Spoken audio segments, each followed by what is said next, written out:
Hello everyone, आज है 31 जुलाई और आज इस वीडियो में हम बात करने जा रहे हैं वोडाफोन आइडिया के बारे में। 16.5 रुपये का शेयर है। आज तकरीबन 1.5% की यहाँ पर हमें तेज़ी देखने को मिली है। पिछले एक महीने में अगर आप देखोगे तो हालांकि गिरावट भी थी, लेकिन पिछले कुछ दिनों से, पिछले 4 ट्रेडिंग सेशन से यहाँ पर तेज़ी लौटती हुई नज़र ज़रूर आई है।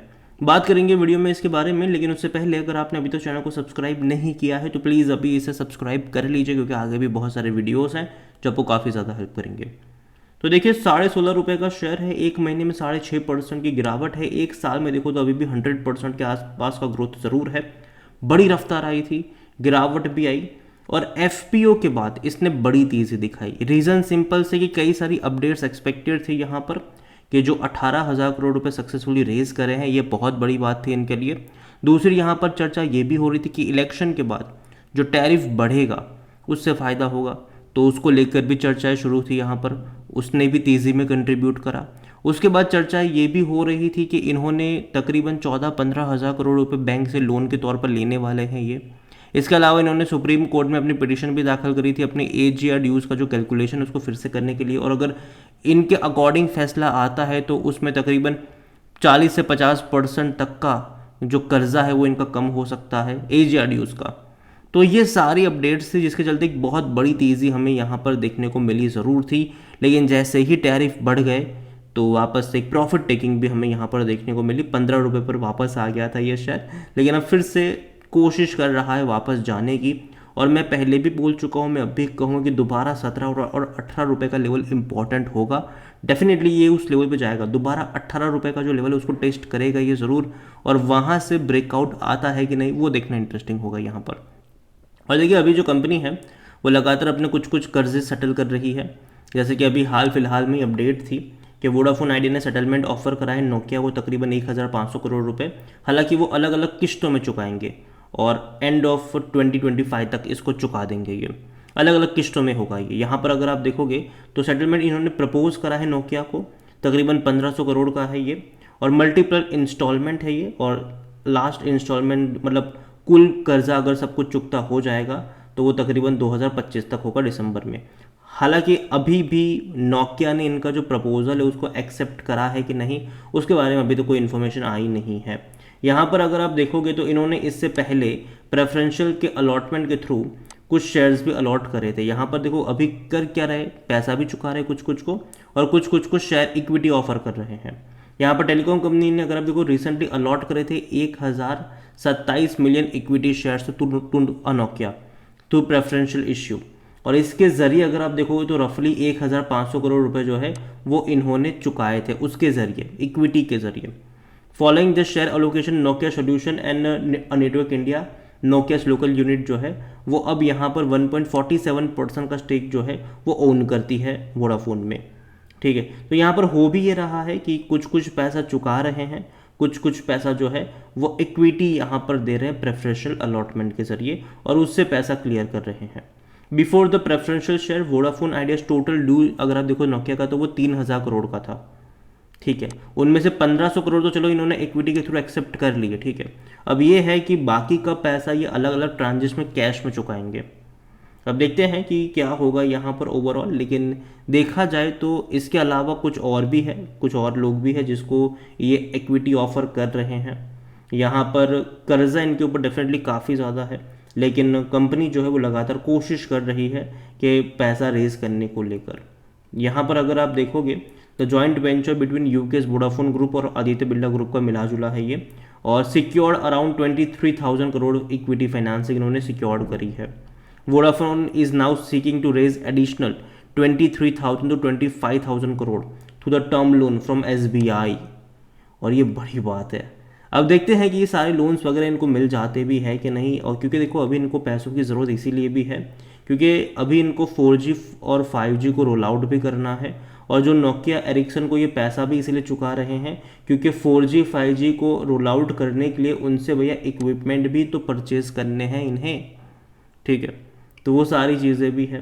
ओवरऑल अगर आप यहाँ पर देखो वॉल्यूम तो देखो बड़ी क्वांटिटी में ट्रेडिंग तो यहाँ पर हो रही है। बाजार जस्ट अभी खुला है और ऑलमोस्ट 13 करोड़ तक के शेयर यहाँ पर ट्रेड होते नज़र भी आ गए। इसका जो मार्केट कैप है ये 1,14,000 करोड़ के आसपास देखने को मिल रहा है। कंपनी को लेकर अगर हम बात करने की कोशिश करें तो according to Moneycontrol user 100% लोग कह रहे हैं खरीदारी करो। और कंपनी में अगर आप यहाँ पर नज़र करोगे तो देखो डिविडेंड आप भूल जाओगे ये आपको पे करेगा, रीज़न कि कंपनी खुद लॉस में है और वो भी बड़े बड़े नुकसान में है, छोटे मोटे नहीं बड़े नुकसान में कंपनी अभी चल रही है। लेकिन पैसा रेज करा है और टैरिफ भी बढ़ाया है, तो कहीं ना कहीं कंपनी का रेवेन्यू टैरिफ बढ़ने से मतलब इनका भी रेवेन्यू बढ़ेगा और जो पैसा चुकाया है उससे शायद जो इनका हर साल लॉस दिखता था वो शायद थोड़ा सा कम होने के चांसेस ज़्यादा है। अभी देखते हैं कि क्या होगा ओवरऑल। और जहाँ तक बात करी जाए इसके जून क्वार्टर के नंबर्स को लेकर तो जैसे वो आएंगे बात उसके बारे में भी करेंगे। हालांकि मैं थोड़ी बहुत अच्छी एक्सपेक्टेशन रख रहा हूँ जून क्वार्टर से, उससे ज़्यादा अच्छी एक्सपेक्टेशन मेरी सितंबर क्वार्टर से, क्यों मैं वो आगे बात करूँगा। लेकिन जहाँ तक वैल्यूएशन की बात करें इसका पी नेगेटिव में है क्योंकि कंपनी प्रॉफिटेबल नहीं, कंपनी लॉस मेकिंग है। कंपनी लगातार नुकसान में ही चल रही है। 25% एनालिस्ट अगर आप देखो तो यहाँ पर खरीदारी करने की बात कर रहे हैं। फिनेंशियल्स अगर हम देखें तो जैसे कि मैंने कहा उतने अच्छे नहीं थे, इवन मार्च क्वार्टर तो बहुत ज़्यादा खराब था क्योंकि रेवेन्यू में भी गिरावट आई थी। तब तो 10,640 करोड़ के आसपास का रेवेन्यू थे। हालांकि जून के नंबर्स कब आएंगे वो देखना इंटरेस्टिंग होगा। और एक्चुअली में देखो मैं इसलिए इंटरेस्टेड हूँ जून के नंबर्स के लिए क्योंकि इन्होंने जो पैसा रेज करा था, जो एफपीओ के जरिए 18,000 करोड़ रुपए जो यहाँ पर रेज हुए हैं वो रेज हुए थे मार्च में, ठीक है। तो कहीं ना कहीं उस पैसों का थोड़ा बहुत अगर इस्तेमाल करा भी होगा तो देखना ये रहेगा कि एटलीस्ट यहाँ पर जो लॉस यहाँ पर दिख रहा है वहाँ पर थोड़ा सा चीज़ें कम हुई है कि नहीं। और दूसरी बात यह है कि उसके बाद सितंबर के नंबर इंपॉर्टेंट इसीलिए होते हैं क्योंकि जो टैरिफ बढ़ा है वो जून में बढ़ा है, जुलाई में बढ़ा है यहाँ पर, ठीक है, जुलाई में बढ़ा है वो, तो उसका जो असर है वो आपको सितंबर क्वार्टर के नंबर्स में देखने को मिलेगा। तो आने वाले 2-3 क्वार्टर के रिजल्ट्स है वो बहुत ज़्यादा इंपॉर्टेंट होंगे और मैं एक्सपेक्ट कर रहा हूँ कि उससे इनके रेवेन्यू में, इनके प्रॉफिट तो हालांकि लॉस ही है लेकिन लॉस में थोड़ी सी कमी आ जाए। क्योंकि पहले क्या हो रहा था, पहले अगर आप देखोगे तो जो जियो के प्लान्स थे, टैरिफ प्लान थे, वो सस्ते थे। आज के टाइम पर अगर आप देखो तो जियो के टैरिफ प्लान सबसे महंगे हो चुके हैं क्योंकि जियो के हर प्लान में आपको इंटरनेट लेना ही लेना है, डेली का इंटरनेट वाला जो डेली का 1 GB मतलब 1.5 GB 2 GB वो आता ही है। उससे प्लान महंगे हैं। जो पहले सस्ते प्लान थे ना कि चलो महीने का आपका 6 GB हो गया या फिर 84 डेज़ का 6 GB है और अनलिमिटेड कॉलिंग है, तो काफ़ी लोग उसको प्रीफर करते थे। अब वो प्लान हट ही गया है जियो में, जबकि वो प्लान्स आपको एयरटेल में मिल जाएंगे, वो प्लान्स आपको वोडाफोन में भी मिल जाएंगे। तो अब तक हम ये देख रहे थे कि बहुत सारे सब्सक्राइबर्स जो है वोडाफोन के वो छोड़ के जा रहे थे इनको और एयरटेल और जियो में ही जा रहे थे वो।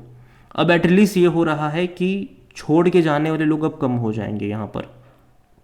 हाँ, जिनको नेटवर्क नहीं मिल रहा है वो जा रहे हैं तो बात अलग है, लेकिन प्राइसिंग की वजह से या फिर सर्विसेज की वजह से छोड़ के जाने वाले लोग मेरे हिसाब से थोड़े बहुत कम हो जाने चाहिए यहाँ पर। क्योंकि कंपनी जो है वो लगातार अब अपनी सर्विसेज, अपनी क्वालिटी के ऊपर ध्यान दे रही है, अपने टावर मतलब फिर से लगा रही है, ठीक है, और 4G और 5G भी रोल आउट कर रही है।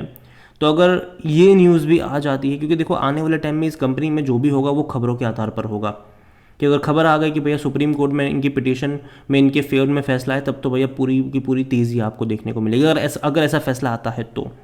उसके बाद अगर आप देखो तो रिपोर्ट्स भी अगर आएगी कि यार इनके सब्सक्राइबर जो छोड़ के जा रहे थे वो छोड़ के जाने की बजाय इन्होंने सब्सक्राइबर ऐड करे हैं। हालांकि चांसेस थोड़े से कम है 1-2 क्वार्टर में, लेकिन उसके बाद के क्वार्टर्स में जब आएंगे कि भैया ऐड हुए हैं, या फिर अभी भी अगर खबर आती है कि पहले इतने छोड़ के जा रहे थे अब उससे कम लोग छोड़ के जा रहे हैं, तो वो भी एक पॉजिटिव साइन होगा इस कंपनी के लिए। तो वैसी खबरें इनके लिए काम करेगी। और जहाँ तक शेयर होल्डिंग के बारे में देखें तो जो प्रमोटर की होल्डिंग वो 37.17% की है। प्रमोटर यहाँ पर 2 लोग हैं, वोडाफोन ग्रुप है और आदित्य बिरला ग्रुप है। और यहाँ पर म्यूचुअल फंड्स अगर आप देखो तो वो लगातार खरीदारी ही कर रहा है, 1.79% से खरीद कर 6.12% पर आ गए हैं। डोमेस्टिक इंस्टीट्यूशन देखो तो 1.43% से, हालांकि वो घटे हैं 0.86 पर आए हैं, लेकिन उसके सामने एफआईएल्स ने भी जम के खरीदारी करी है, जो पहले 2% से भी कम थे, आज मतलब 12.5% पर है। रिटेल अगर आप देखो तो उन्होंने जम के बिकवाली करी है, 11.38% से रिटेल वाले ही बेच के 5.92% पर आए हुए हैं। अदर पार्टीज 37.17% पर है। और इस अदर पार्टीज में गवर्नमेंट भी है, ठीक है, गवर्नमेंट भी है। तकरीबन 33% का स्टेक गवर्नमेंट यहाँ पर लेकर बैठी हुई है। एक्चुअली में गवर्नमेंट को मजबूरी में ही खरीदने पड़े थे, क्योंकि गवर्नमेंट का एजिया ड्यूज़ का जो पैसा जो था तो मतलब तकरीबन 16,000 करोड़ रुपये चुकाने थे, वो थे नहीं वोडाफोन के पास, ठीक है। तो 10 रुपये के भाव पर इक्विटी एक्सेप्ट करनी पड़ी उन्हें, और गवर्नमेंट ने उनके बाद उनको डंडा भी करा कि देखो भैया हर साल हम इक्विटी एक्सेप्ट नहीं करेंगे, तो पैसा रेज करो। और ये जो हम 18,000 करोड़ का एफपीओ देख रहे थे वो उसी के तर्ज पर था। और दूसरी बात ये भी है कि जो बैंक से पैसा भी मुझे लगता है कि इनको लोन मिल जाना चाहिए, क्योंकि गवर्नमेंट का सपोर्ट भी है अब इस कंपनी के पास, क्योंकि गवर्नमेंट के भी बेस्ट इंटरेस्ट में नहीं होगा कि इस कंपनी को कुछ हो जाए। और जिस तरीके से भाई साहब अभी प्राइजेस बढ़े हैं, लोग भी चाहेंगे कि मार्केट में कंपटीशन टेलीकॉम सेक्टर में रहे, ना कि एयरटेल और जियो की भैया मोनोपोली चलती रहे। तो लोग भी चाहेंगे कि भैया वोडाफोन टिका रहे। इसके अलावा बीएसएनएल को भी बहुत ज़्यादा प्यार अब मिलना शुरू हो चुका है टैरिफ बढ़ा उसके बाद से। तो देखिए नज़र रखिए इस कंपनी के ऊपर, और अगेन मैं कहूँगा कि कोशिश करेगा ये 18 रुपये पर जाने की, लेकिन 18 रुपये से एक रेजिस्टेंस वहाँ पर ज़रूर है। अब वहाँ से ब्रेकआउट आता है कि नहीं वो देखना इंटरेस्टिंग होगा।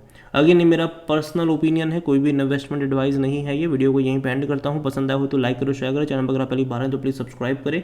और वोडाफोन आइडिया के बारे में आप क्या सोचते हैं वो भी आप मुझे कमेंट में लिख के बता सकते हैं। Thank you.